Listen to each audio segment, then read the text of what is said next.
Welcome to the Engaging Doctors podcast, dedicated to helping financial advisors accelerate their practice growth by serving more doctor clients.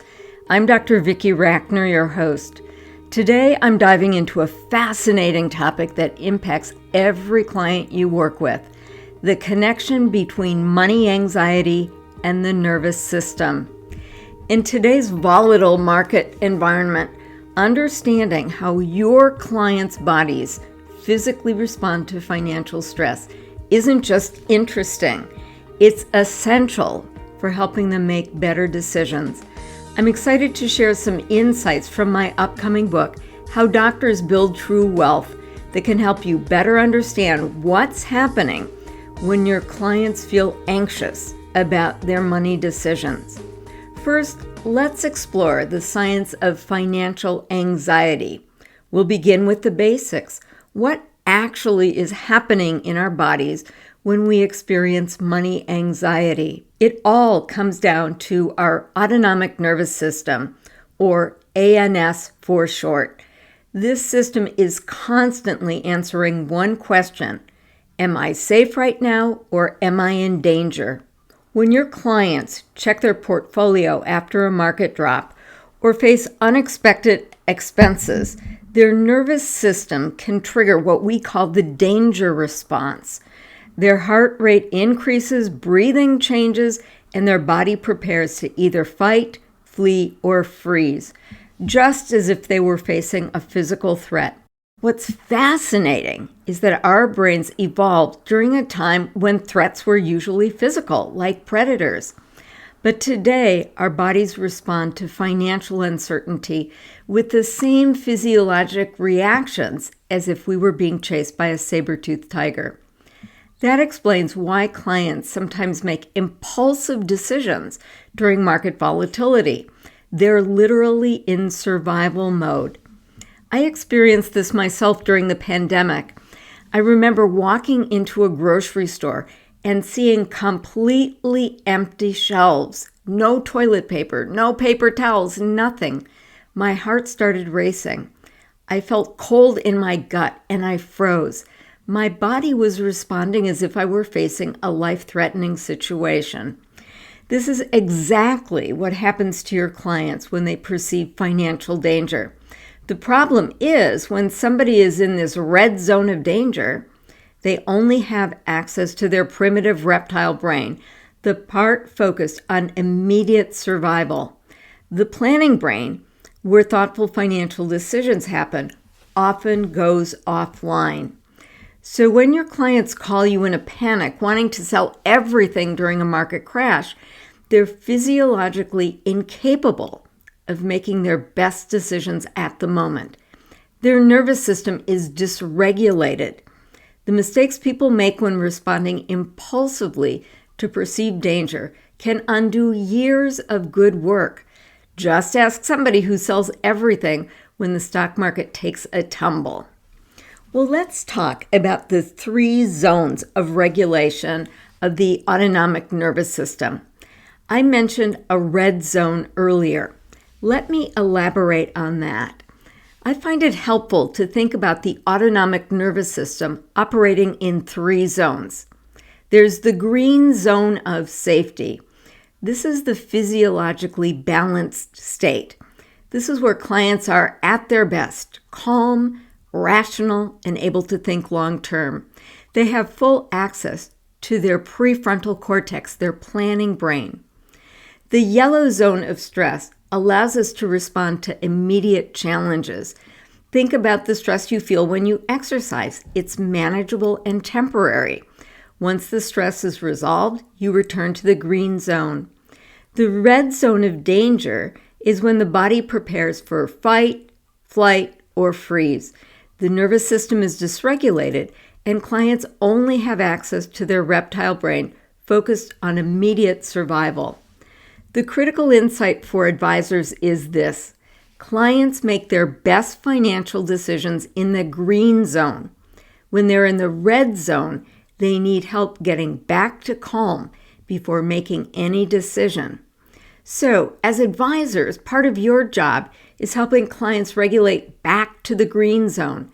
The more time your clients spend feeling safe, the faster they will build wealth.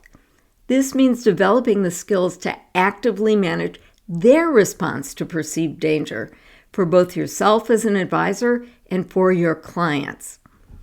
Well, let's recognize financial trauma. I've been researching and writing about something I call financial trauma. Let me explain what this is and how you, as an advisor, might identify it.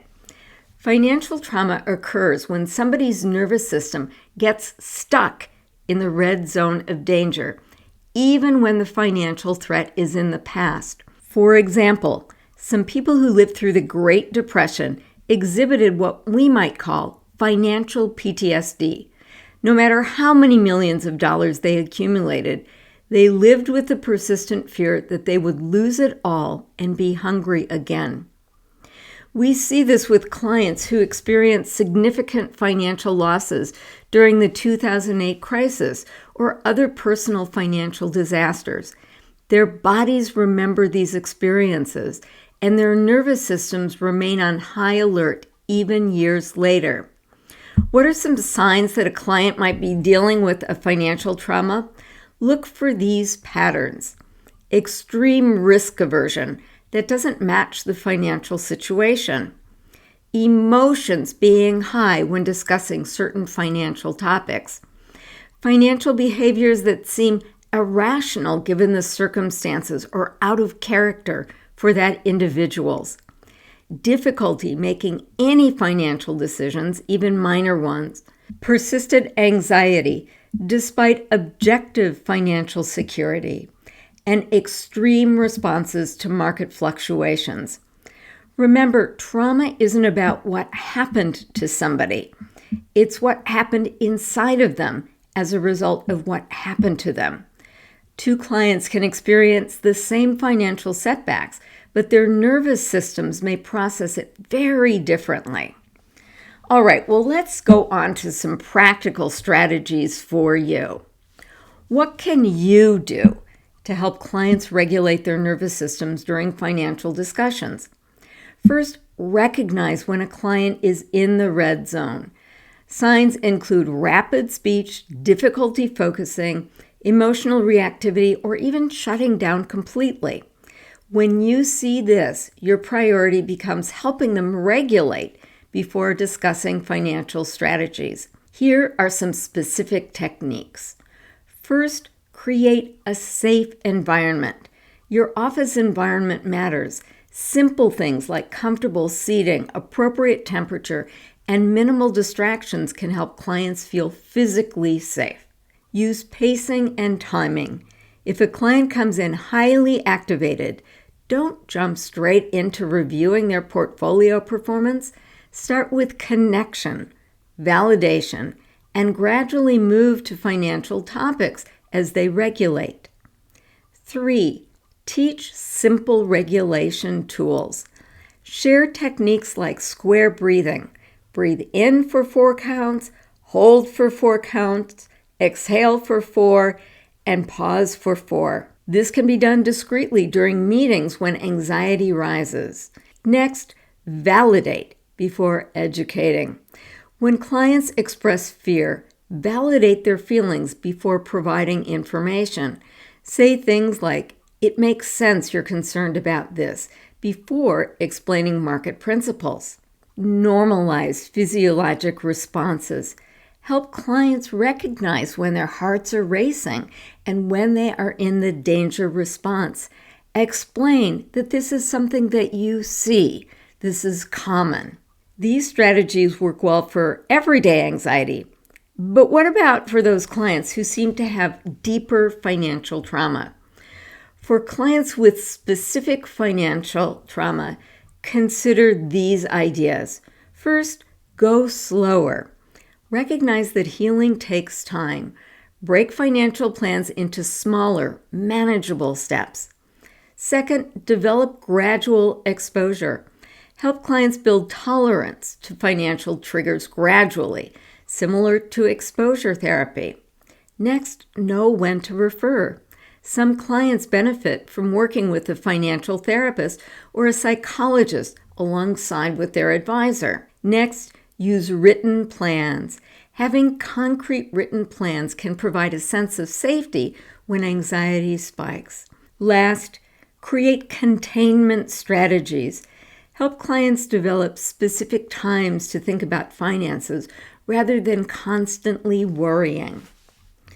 All right, next let's turn our attention to communication. Are there specific ways you should frame conversations to help clients stay regulated?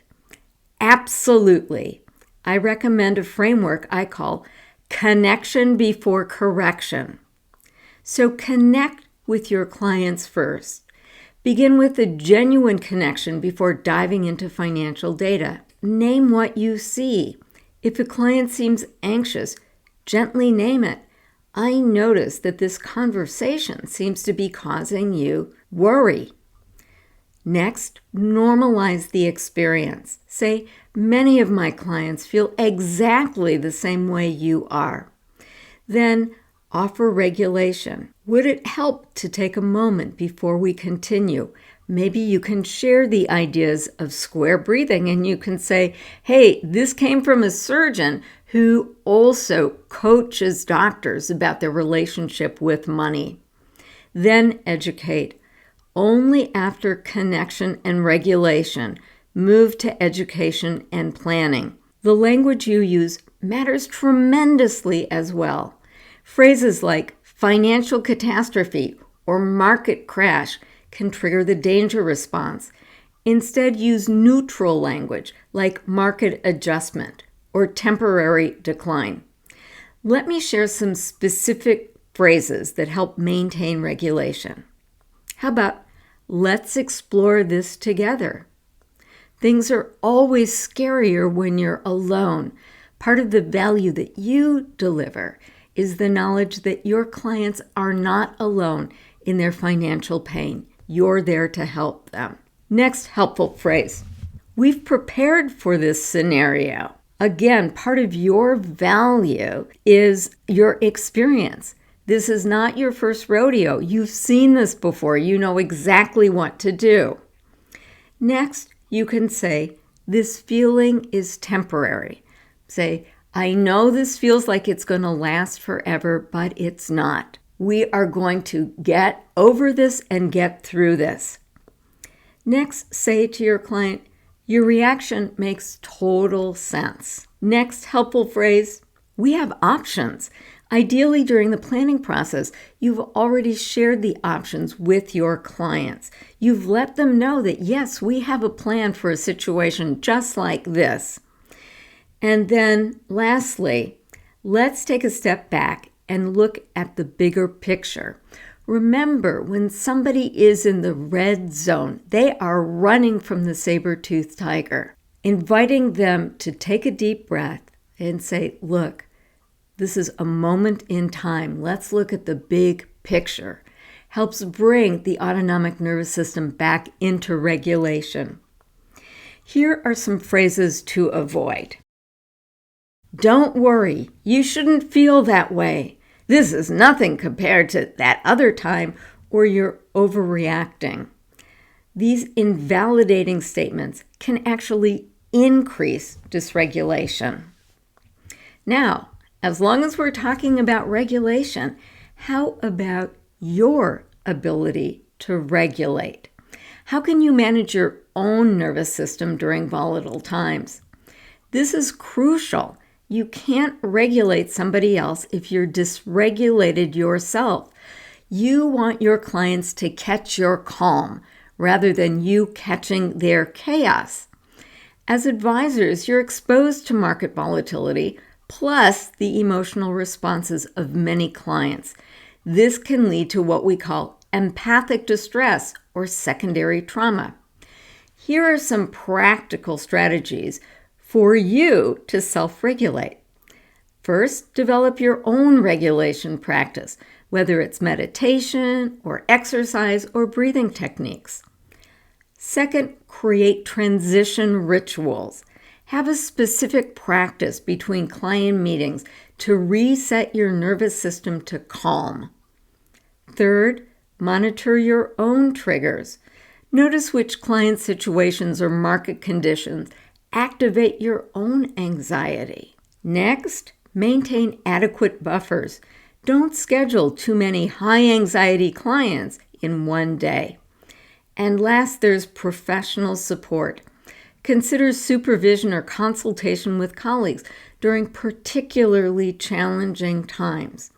Remember, your regulated presence is one of the most valuable services you provide during times of market volatility.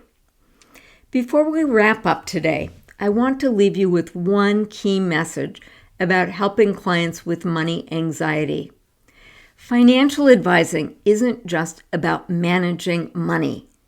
It's about managing nervous systems.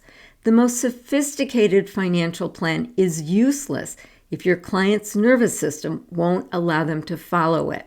By understanding the role of the autonomic nervous system in financial decisions, you become more than an advisor. You become a guide helping clients navigate not just their finances, but their relationship with money and security on a physiologic level. When you help a client regulate their nervous system before making financial decisions, you're giving them access to their full intelligence and wisdom. That's how you help them build true wealth. Well, thank you for listening to this episode. I hope that you found value in this content and it'll make an even bigger difference in your clients' lives. Sign up below for some scripts for success, describing what you should and should not say and do when a client comes to you with money anxiety. If you found this valuable, please subscribe, leave a message, and share it with your colleagues. Until next time, this is Dr. Vicky wishing you success in growing your practice and serving your doctor clients.